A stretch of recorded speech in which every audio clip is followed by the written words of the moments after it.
Hey everybody, welcome to your next lecture. So you're going to have this lecture and then some work to do and a video to watch that's not me as well this week. Okay, so this rather messy slide is where we left off, Tuesday the 23rd. So hope you're watching this roundabout the 1st of 2nd of March. That's the next Tuesday coming up, because remember, we didn't do anything on the Thursday, the 25th. Okay, so we were going to talk about this, and I'm not able to write on my layer, so I better go here. Here we go. We were going to talk about this because we had just gone through, we had this generalized uncertainty principle that tells us that any two observables, if they're operators of any two observables do not commute, then they follow an uncertainty principle. Okay, for instance, this, canonical one here, right? Between the position and momentum of a particle. If they do commute, like for instance we had here at x and the potential energy function v, those two things commute, there is no uncertainty principle, and you can have two very, very highly peaked distributions for those two things, no problem. Okay, and so I wanted to talk a little bit about this. This is a bit of a misnomer because, and you may have seen this, like I said, in probably 251 or somewhere. It's possible you didn't see it, but it's because it's not, if you think about t isn't really, a dynamical variable, right? It's the independent variable. And this equation really doesn't come from this generalized uncertainty principle. It doesn't come from this at all, okay? So where does it come from? Because there is some truth in this. It's not like it's a wrong equation. The interpretation of it is quite different than what we know of now. Now that we're a little more sophisticated and we have a little bit more sophisticated understanding of the uncertainty principle in terms of the width of distributions, right? The standard deviations of distributions. And, it was okay when we had this understanding of the uncertainty principle up here, right, from 251. This made a little sense. But now we start thinking about, what does it mean to have the sigma of t? I mean, there is no such thing, right, where it's not like you're going out and measuring t, because how do you get sigma for these distributions? Is you go out and you measure, you and your infinitely many friends prepare system, right, in exactly the same way, and go out and measure something like the position, right? That you're not going to measure t. It doesn't really make any sense. So this concept is weird here, right? So let's try to have an understanding, because there is some truth in this expression, but we need to understand it better in a more sophisticated way than we have in the past. When I go from one layer to the next, I'm just going to switch. I'll warn you, but you might want to pause the video to catch up. Here, you've all seen all this already, but okay, let's get to the new layer. Hello, layer. Okay. Let's see. Review. Okay.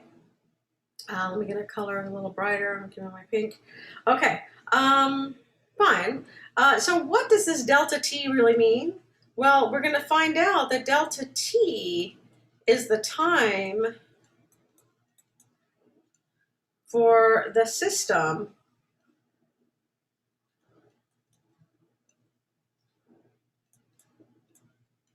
to change appreciably. So to change a bit, right? To change in some way that you might notice. Say it's changed substantially, right?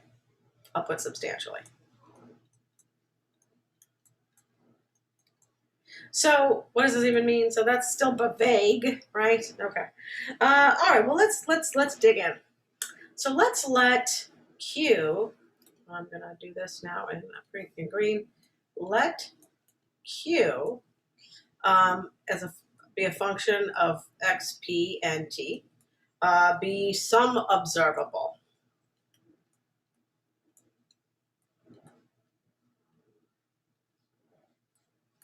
So for instance, we could have, let's say this is the energy of an electron feeling the influence of several atoms as it moves through a conductor, right?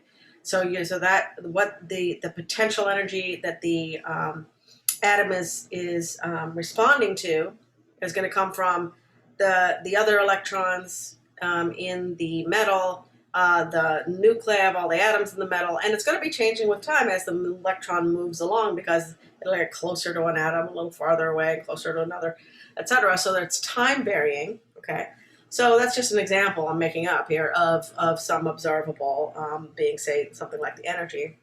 And now we want to calculate how does the expectation value of this thing change with time. Okay, remember we can't really, you know, we don't want to always talk. We don't want to talk about that one value of this, right? One value of the energy, one value of the position, whatever. We want to talk about averages because most of the time that's all we can do. Okay, so let's look at dq. Sorry, d expectation value of q dt. Okay, so we know what that means now in our Dirac notation, ddt of this inner product of psi with q, psi, okay? And I'm going to bring in this derivative, and I'm going to have to apply it to all the pieces in this, right? Because you know this is shorthand for an integral, psi star, q, psi, right? That's what that is. All right, let's bring the integral, let's bring the derivative in. And so acting on psi, that derivative is going to be a partial derivative because in general, right, psi in general is a function of x and t, okay? And then q psi, okay? And then plus it acting on the q here, so psi partial q partial t, and q may have t dependence like we were just talking about, and then psi. And then last but not least, plus psi q partial psi partial t. Okay, so we have 3 terms here. Now we do know something about the derivative of psi with respect to t because we have the Schrodinger equation, which tells us that I h bar partial psi partial t is just given by the Hamiltonian on psi. In other words, h bar squared over 2m d squared psi dx squared plus b of x of t psi. I'm being very general here. This is the Schrodinger equation.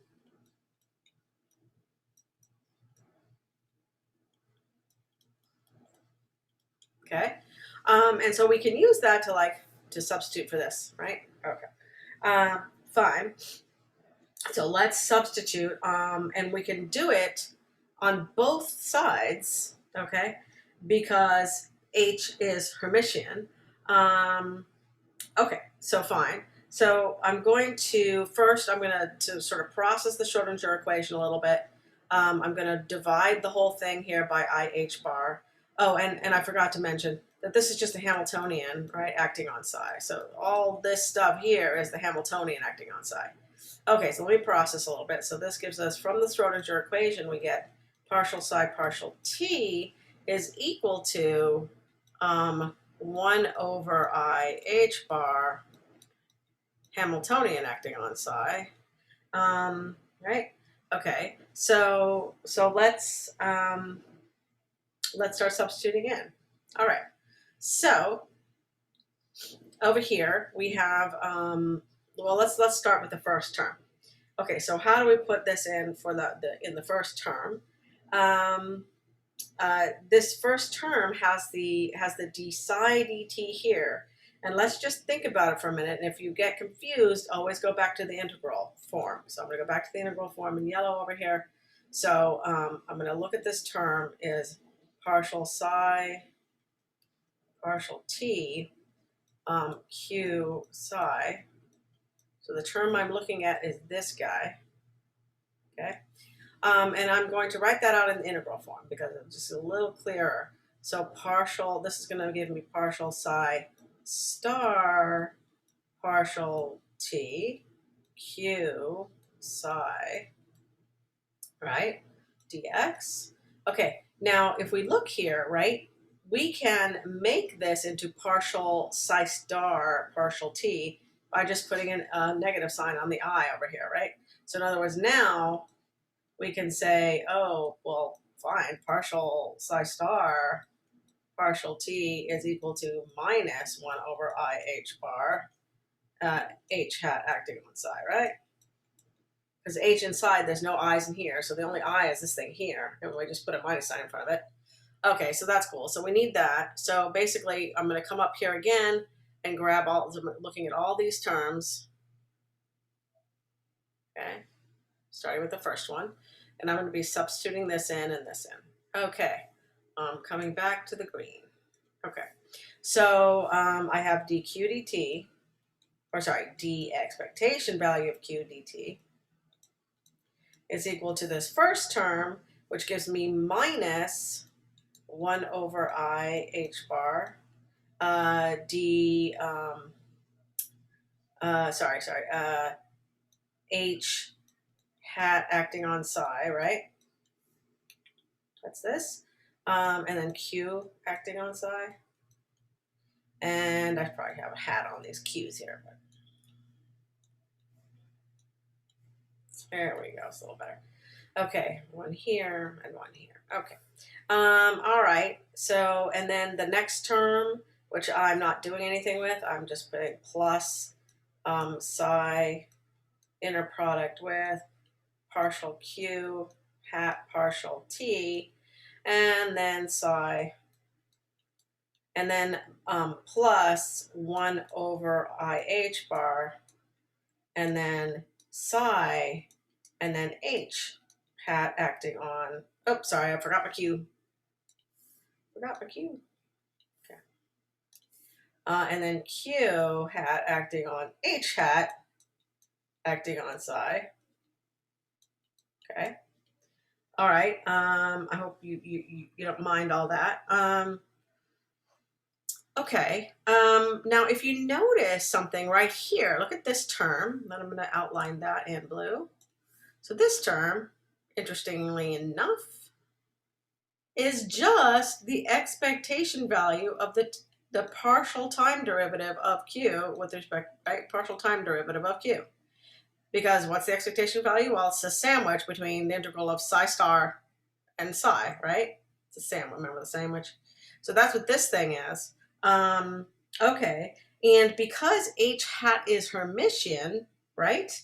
Then we know that you can take, so, well, let's back up just a teeny bit. Okay, let's look at this side. So we know that H, the Hamiltonian, is Hermitian. And remember what Hermiticity means, right? It means you can take this operator from like this side and put it on this side and nothing changes, or from this side and put it on this side and nothing changes, right?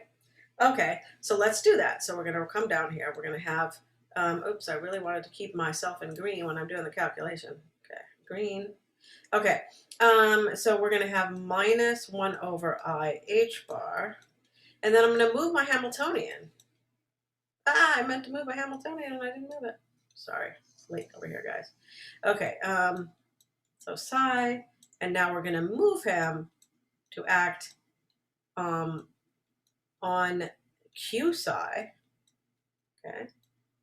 And then I'm going to move this term next. I'm going to pick this term down next. And then I have plus 1 over I h bar. And then psi, and then q hat h hat acting on psi. Okay. And then I'll do this expectation value of the partial derivative of q with respect to t. Okay, fine. Well, let's look.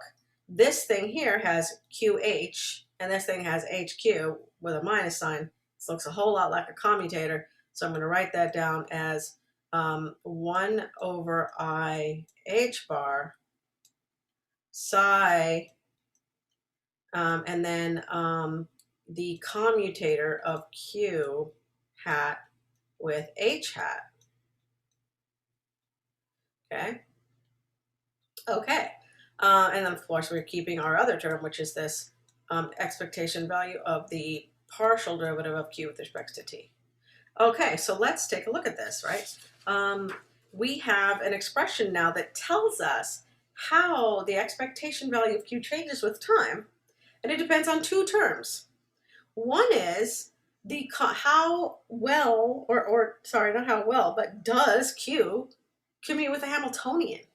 Okay, right? The Hamiltonian is the energy operator, so we're getting somewhere here, right? But the Hamiltonian is the energy operator, so it says your time dependence depends on if Q the observable Q commutes with the Hamiltonian or not, and it also depends on whether Q has explicit time dependence. Remember that a partial derivative is different from a total derivative because it only cares about explicit time dependence. So Q would have to be something like, 1/2 kx squared plus 2 cosine t or something, right? There have to be a t in there somewhere. Okay. If there's no t, this term is going to be 0. So if there's no explicit t dependence in Q, this term will be 0. And the only term that will matter in here is for how this changes is whether this commutes with the Hamiltonian or not. Okay, well let's delve in a little. So what we're going to do is we're going to look at the case, and it's a very typical case, not always the case though. So we're going to have the case where Q does not explicitly depend on time. And so this partial derivative is 0. In other words, Q does not explicitly depend on time.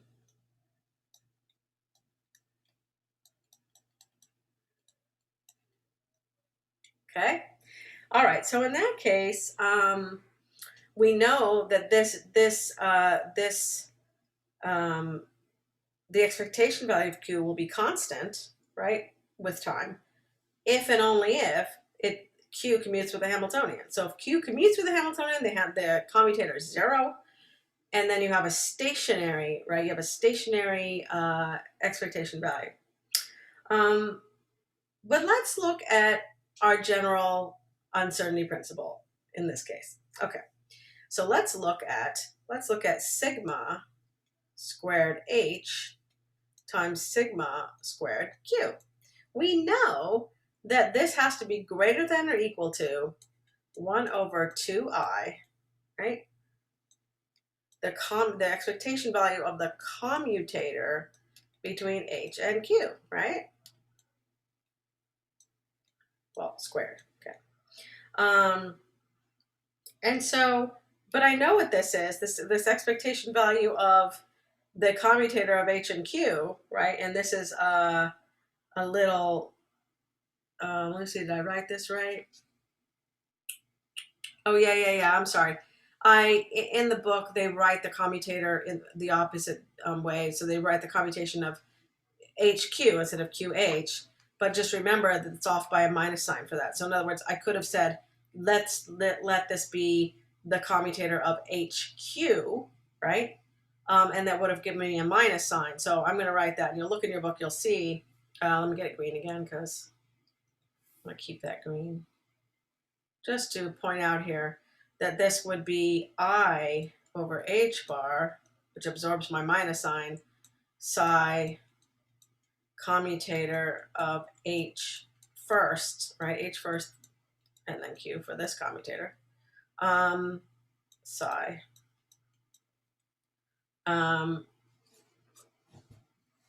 Oh, I made a mistake here. This is dumb. Let me fix. I just wrote psi in one side but not the other because we really only have to just write this, the expectation value of the commutator, right? So I had Q first on this one, yeah. Okay, but let me make this right as well. Okay, so I just need the expectation value, and I switched the commutator around to have H first, which gave me a minus sign, which I absorbed by moving the I up to the top.